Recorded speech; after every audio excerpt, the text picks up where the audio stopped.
What's up mga kagbay? And welcome back to my channel. Yay! Lunch break dito sa Pagtinabangay office. And for today's video, of course, babasahin natin itong mga comments ng aking mga estudyante from 10 SPA Barong. Okay. So, of course, umpisahan natin sa mga good ones. Okay. So, well-spoken, well-versed, and I know that Sir has a lot of experience in English and also in research. Ganahan ko kay makisabay sad sa amo a joker sad si Sir. Okay? Then mo explain si Sir kung pangutan-on, funny. Then sayon usahay ang English kay si Sir ang mo explain. Then, if makita ni Sir na naimali sa amo ang grammar, of course, iyan ang incorrect dayon. Bisan pa pabadlong ming Sir padayon gihapon sa pagtudlo na mo butan siya. What I like sa subject is when I learn how to make research and guide us kung unsa on na mo nga masakto ini senior high na namo. Ganahan ko ni Sir kay mo joke siya mo sabay na mo usahay. I also like the subject kay dali ra siya masabtan ang teaching style ni Sir.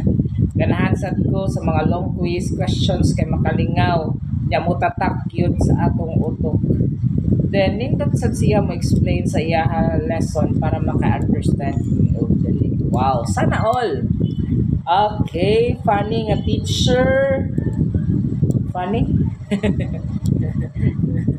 Makagets og dali mayon mo tudlo si Sir nindot ting English kay academic o personal nga life ang among hisgutan. Wow.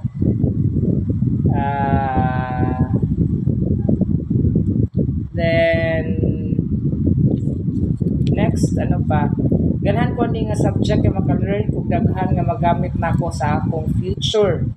Ako ganahan sa subject teacher is dagko siya mohatag og grado na mo.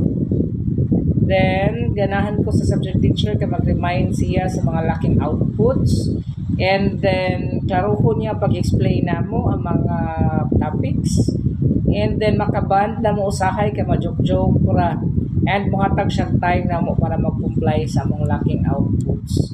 Then ako ganahan na nga subject kay medyo may pagka-tricky, pero if makahibaw ka istindot di ay siya. Ako sa ganahan ani kay joker si Sir, and then kahibaw siya mo explain kalma ra pud siya kaayo nga mo discuss. Then we also have here musabay si Sir sa jokes bisan usahay corny, then kanang kahilumon ni Sir mao na ako ganahan. Corny di gid sa hayabantay. I like the subject kay mas nindot siya para mas ma-enhance ang atong English speaking and writing skills. Then we also have here nga kung ganahan kay ma-understand siya labi na sa pag-comply sa mga laking outputs. Ganahan pud ko ni Sir kay nindot siya mutudlo, lingaw niya, makasabot mi dayon. Nindot ang English kay magamit namo ni sa senior high and also in college. Then I'd like the way nga mag-teach si Sir, like mag-joke-joke pud usahay, makalingaw, then di kayo maka-stress. Okay, thank you so much for that. Then funny, understanding, makalingaw, caring siya namo. Then I like the way siya mag-joke-joke, and then ni-learn pud ko sound pagsulti og English. Okay, then we also have here makahibaw mi sound paggamit sa English. Then mga not so easy words makahibaw sad mi. Then makahibaw mi sound paghimog essay, ma-improve ang among grammar. Sa pa dali ko makagets, then ma-exempted gidayon sa exam. Tag-as mo hatag og grado. Okay, daghan mi ma-learn, na-improve among grammar, nice among tudlo. Then dili siya sakit mang istorya, down to earth siya. Wow, I like that. Then lessons were tackled and elaborated even without the use of technology. Yeah, this is true. Students learn and also enjoy at the same time through group activities. Students are comfortable to raise questions and concerns. Subject teacher communicates properly and ensure that students are attentive during classes. Reminds the students of their lacking output so that they can comply on time. Okay, sa tinuod lang, favorite na ko imuha subject.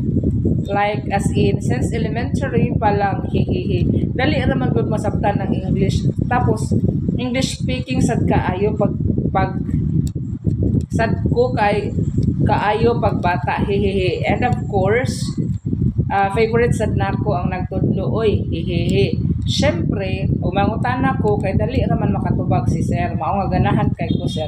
Every lesson kay naagyud ko'y ma-learn o makuha nga knowledge. Ganahan sad ko sa part na musabay sa humor ni sir. Then, very useful ang mga learnings because magamit siya namo sa among day-to-day activities, especially sa research, nagabalik-balik yun pag-discuss.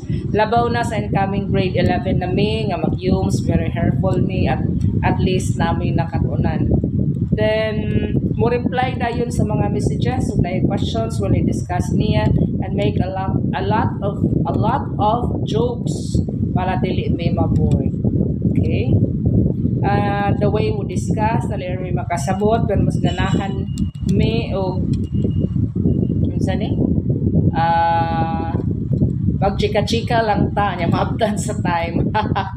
Ganahan sad ko nimo sir kay bisag late na ang uban makasubmit kay mo dawat gihapon ka, then mo sabay sad ka sa among trip. And the last but not the least, ganahan ko nimo sa imong subject nga English, bagay ra sad kana nga subject wala jay libog, hihihi. Unta exempted na ko sir, abi daw ko naka-bronze pa jud, hala.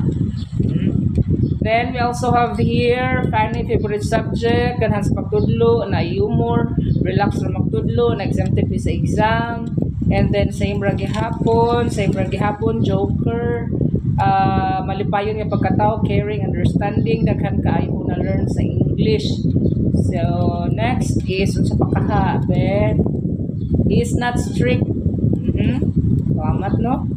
And then he teaches the topic step by step so that we'll be able to understand it better. The best part is he knows how to handle his students well and knows how to fight. Then dirita sa mga negative ones no, itong tanawan at itong basahon kung unsay naa sa ilahang gipangutang dili sa ilahang negative.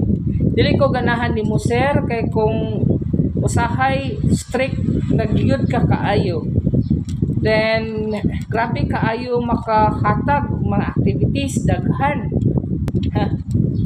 Lisod gamay ang subject, di ko ka-gets usahay ni sir, usahay lisod ang pagka-explain, dili mo tubag kung mo isa ta sa kamot, pero mo tawag kung dili ta mo isa.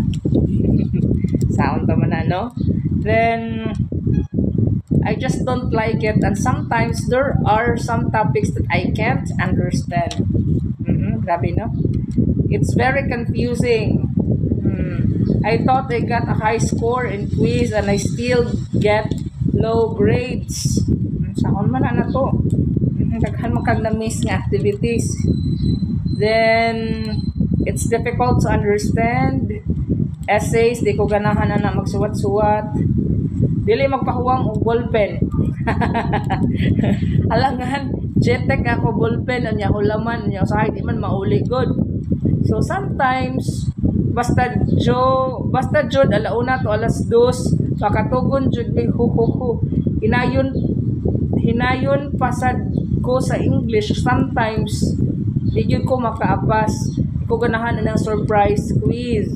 Sometimes maglisod ko sabot pero okay lang kay kuwangan raman pud ko sa study ani nga subject.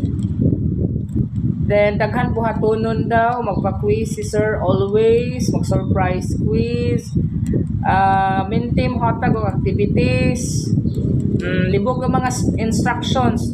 Ya dapat good tagaan og iyahang time aron nga magamit niya, like no wasting time yun. Okay? Papaquiz dayon.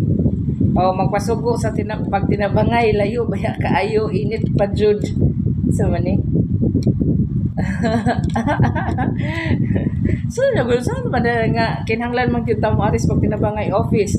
Kada adlaw mo sulod maghatag halos walay absent nga saon na lang dili mo consider very perfect ang bonus.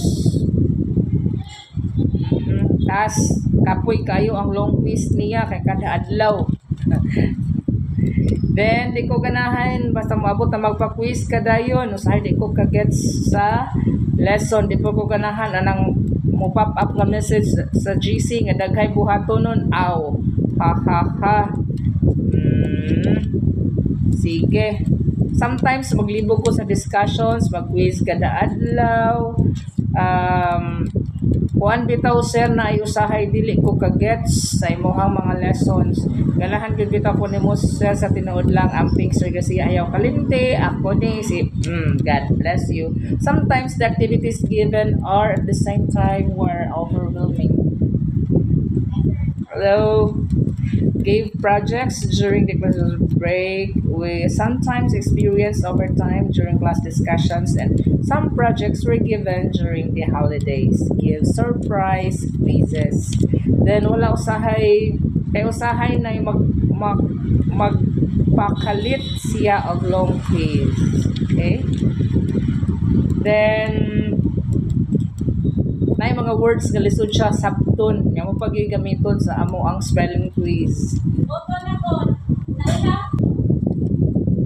So ang nakalain ako sa English kay kanang lisod gamiton ang mga words, no?